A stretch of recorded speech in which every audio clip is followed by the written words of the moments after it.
সাংবাদিক নিগ্রহের ঘটনায় উত্তাল অসম। ডিব্রুগড়, আমগুড়ি, লখিমপুর, বরাকে প্রতিবাদ। সাংবাদিকদের নিরাপত্তা প্রদানে ব্যর্থ অসম সরকার। রাজ্য সরকারের ভূমিকায় ক্ষোভ গোটা রাজ্যে। শিলাপথারের সাংবাদিক নিগ্রহের ঘটনায় শিলচরে যৌথভাবে প্রতিবাদ জানায় শিলচর ই মিডিয়া জার্নালিস্ট অ্যাসোসিয়েশন এবং শিলচর প্রেস ক্লাব। এই যে বর্বরোচিত আক্রমণ, এটা কোনো অবস্থায় মেনে নেওয়া যায় না।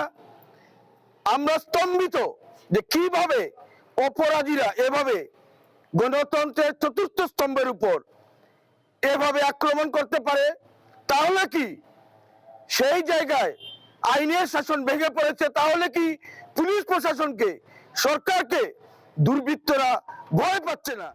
সাংবাদিক মাধুর্য শইকিয়ার ওপর নির্মম এই হামলার পর মামলা দায়ের করা হলেও রাজনৈতিক মদতপুষ্ট দুর্বৃত্তদের এখনও পর্যন্ত গ্রেপ্তার করতে পারেনি পুলিশ। এতে ক্ষোভ ব্যক্ত করেছেন শিলচরেরই আরেক সাংবাদিক। আমার এটাই দাবী আছে, আমাৰ যিমান অসমৰ সাংবাদিক আছে এতিয়া চবৰ বৰাক আৰু ব্ৰহ্মপুত্ৰ সব জিলাৰ সাংবাদিকৰ ঐক্যবদ্ধ হ'ব লাগিব। এইটো আমাৰ লাইফৰ ওপৰত এটা থ্ৰেটনিং। কেতিয়াবা নেতা, কেতিয়াবা মন্ত্ৰী, কেতিয়াবা পাৰ্টিৰ মানুহ, কেতিয়াবা কোনো অৰ্গেনাইজেশ্যনৰ মানুহ সফট টার্গেট সাংবাদিকক কৰি লয়। এইটো আমি কেতিয়াও মানি ল'ব নোৱাৰো। ডিব্রুগড় প্রেস ক্লাবের তরফে এক প্রতিনিধি দল শনিবার গুরুতর আহত সাংবাদিক মাধুর্য শইকিয়ার সঙ্গে দেখা করতে হাসপাতালে যান। অপরাধীদের শীঘ্রই গ্রেপ্তারের দাবিও জানিয়েছেন তারা। কর্মরত সাংবাদিকদের ওপর আক্রমণের ঘটনার প্রতিবাদে উত্তাল হয়ে ওঠে লখিমপুরের ধলপুরও। সারা অসম সাংবাদিক সংস্থা, সচেতনতা যুব উন্নয়ন মঞ্চ ও ধলপুর প্রেস ক্লাবের যৌথ উদ্যোগে এক প্রতিবাদী সভার আয়োজন করা হয়। বর্তমান সময়ত আজি সংবিধানক হত্যা কৰিবলৈ গৈ আছে, গণতন্ত্ৰক হত্যা কৰিবলৈ গৈ আছে। দিনে ৰাতি যিসকল সাংবাদিকে সাধাৰণ মানুহৰ কাম কৰি আছে, কিন্তু আজি সাংবাদিকৰ নিৰাপত্তা নাই। কালি শিলাপথাৰত এজন সাংবাদিকক আক্ৰমণ কৰা নাই, আমাৰ প্ৰত্যেকজন অসমৰ খিলঞ্জীয়া আৰু বুদ্ধিজীৱীক আক্ৰমণ কৰাৰ নিচিনা আমাৰ আজি অনুভৱ হৈছে। আমি সংঘটিত হ'ল সাংবাদিক নিগ্ৰহৰ নিচিনা ঘটনা সংঘটিত হৈছে। এজন প্ৰাগ নিউজৰ সংবাদকৰ্মী যেতিয়া নিউজ বুটলিবলৈ গৈছিলে, নিউজ বুটলিবলৈ যোৱাৰ ক্ষেত্ৰত একাংশ ভেউনীয়া গুণ্ডাই তেখেতক যি আক্ৰমণ চলাইছে, সেই আক্ৰমণক আমি সদৌ অসম সাংবাদিক সন্থা লখিমপুৰ জিলা সমিতিৰ পৰা ধিক্কাৰ দিছোঁ।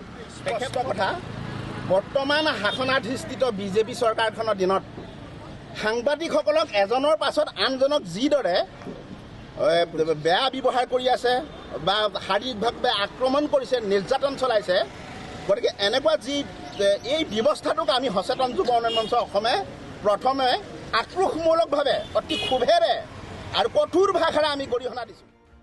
আরও এক ধাপ এগিয়ে নেমসু। সাংবাদিকদের নিরাপত্তা প্রদানে ব্যর্থ অসম মুখ্যমন্ত্রী হিমন্ত বিশ্ব শর্মার ইস্তফার দাবি করেছেন সংস্থার কেন্দ্রীয় সভাপতি বদরুল ইসলাম। আমি নেমসুক তৰফৰ পৰা স্পষ্টভাৱে কৈ দিছোঁ যে অসমত বৰ্তমান সাংবাদিকৰ নিৰাপত্তা সুনিশ্চিত নহয়। চৰকাৰে সাধাৰণ জনতাৰ লগতে সাংবাদিকক নিৰাপত্তা দিয়াত চৰমভাৱে ব্যৰ্থ হৈছে আৰু অতি শীঘ্ৰে যদি মুখ্যমন্ত্ৰী ডাঙৰীয়াই পাৰে অসমৰ জনসাধাৰণক নিৰাপত্তা দিবলৈ, তেতিয়াহ'লে তেওঁ চকীটো খামুচি ৰাখক আৰু যদি নোৱাৰে স্বইচ্ছাই পদত্যাগ কৰিব লাগে। ক্ষোভ প্রকাশ করেছে অসম জাতীয়তাবাদী যুব ছাত্র পরিষদের ধেমাজি জেলা কমিটি ও ধেমাজি জেলা ছাত্র মুক্তি সংগ্রাম সমিতিও। যোৱাকালি আমাৰ ধেমাজি জিলাৰ অন্তৰ্গত জোনাই সমষ্টি ডিমৌ পঞ্চায়তত যি এজন সাংবাদিকক দুৰ্ব্যৱহাৰ খেদি গণপ্ৰহাৰ কৰা দেখা গৈছে, তাক আমি ধেমাজি জিলা ছাত্ৰ মুক্তি সংগ্ৰাম সমিতিৰ ফালৰ পৰা দুখ প্ৰকাশ কৰিছোঁ। আমি অসম জাতীয়তাবাদী যুৱ ছাত্ৰ পৰিষদ ধেমাজি জিলা সমিতিৰ তৰফৰ আমি দাবী জনাইছোঁ যে যিসকল দুৰ্বৃত্ত তেখেতক আক্ৰমণ কৰিলে অতি সোনকালে তেখেতলোকক গ্ৰেপ্তাৰ কৰিবলৈ আমি জিলা সমিতিৰ তৰফৰ আমি দাবী জনাইছোঁ। শুক্রবার সংবাদ সংগ্রহ করতে গিয়ে দুষ্কৃতীদের আক্রমণের শিকার হন প্রাগ নিউজের সাংবাদিক মাধুর্য শইকিয়া। 30 থেকে 35 জনের একটি দল তার উপর হামলে পড়ে। গুরুতর আহত মাধুর্যকে সঙ্গে সঙ্গেই একটি বেসরকারি হাসপাতালে ভর্তি করা হয়। Bureau report, NKTV Bangla.